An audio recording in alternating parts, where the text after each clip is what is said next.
Dirut isu Dirut Transjakarta tuh. Itu apakah benar karena tersangka korupsi? Jadi dia menyatakan bunuh diri gitu. Oke. Kalau secara surat resminya gitu yang disampaikan ke Pemprov menyatakan bahwa ada urusan pribadi dan keluarga yang bersifat urgent.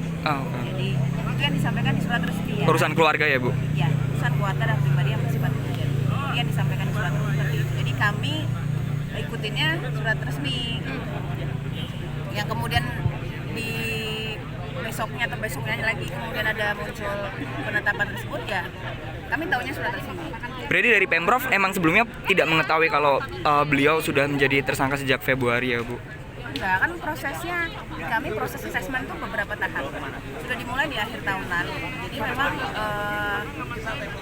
proses di kami sudah melalui asesmen sesuai dengan Pergub dan mungkin ya proses di KPK dan seterusnya atau aparat penegak hukum lainnya memang kami tidak mungkin dalam ranah tersebut gitu. Tidak mungkin menjangkau ranah tersebut. Bu, dulu kan pernah ada di Transjakarta juga yang sempat ditetapkan tersangka. Nah itu nggak bisa lolos juga. Nah, tapi udah asesmen sama persis dia nggak jujur. Berarti ini juga kasusnya sama dong, Bu. Tetap kecolongan gitu. Saya nggak mau nyebut seperti itu ya gitu ya. Karena memang bisa jadi ketika proses itu kami punya beberapa dokumen gitu untuk ditandatangani, termasuk apakah yang bersangkutan sedang berproses hukum atau seterusnya gitu ya, konflik of interest, cakaputdo, GCG dan seterusnya itu kami ada dan ditandatangani. Jadi patokan kami adalah itu dokumen. Dan Ibu dengan adanya dua kasus ini berarti nanti kedepannya asesmennya akan lebih diperketat apa seperti apa, Bu? Karena kan jatuhnya Ya, rekam jejaknya mereka. Perbaikan buat SOP kami. Perbaikan buat SOP. Bu, kalau surat konflik of interest yang disetorkan Pak Dirut Kuncoro bagaimana? Emang itu bagian dari proses asesmen. Jadi ada beberapa dokumen yang harus ditandatangani. Jadi konflik of interest, GCG, tidak melakukan perbuatan melawan hukum, itu ada dokumen-dokumen yang bagian dari asesmen. Nah itu berarti dia mengisi tidak berarti ya, Bu, suatu Waktu asesmennya itu, Bu?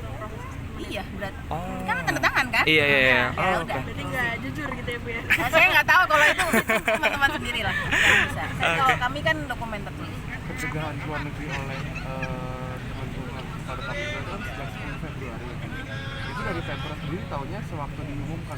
Iya, setahunya diumumkan. Kami nggak tahu. Tahu kami adalah ketika diumumkan. Dari Pemprov sendiri ada dugaan kalau misalnya bunuh diri itu karena terkait kasus korupsi. Tadi saya bilang suratnya adalah seperti itu bunyinya ya, urusan pribadi dan keluarga yang bersifat urgent. Jadi ya kami percayanya apa yang ditulis. Tapi kalau kinerja selama 2 bulan terakhir beliau menjabat seperti apa, Bu? Karena mungkin baru 2 bulan. Tapi sebenarnya beberapa perbaikan sudah beliau lakukan, perbaikan internal. Contohnya, Bu? Periode, misalnya untuk pengurangan kecelakaan gitu ya, beliau perbaikan fasilitas di Transjakarta sudah dilakukan. Jadi yang bisa dilakukan selama 5 bulan ya. Kerjanya nampak sebenarnya, Bu ya? Oke, terima kasih, Bu. Ya. Nah untuk regulernya itu nanti Ditunggu kan kami proses juga asesmen kan karena beberapa kalau tadi saya cerita untuk Pak Dirut yang sekarang kan prosesnya sejak akhir tahun lalu gitu ya, dan ini juga kami berproses untuk asesmen. saya ada nama-nama. Saya nggak bisa sebut, nanti bocor dong. Saya berapa lama sih membutuhkan Tergantung kan asesmen itu melibatkan pihak ketiga ya. Jangan lupa subscribe ya.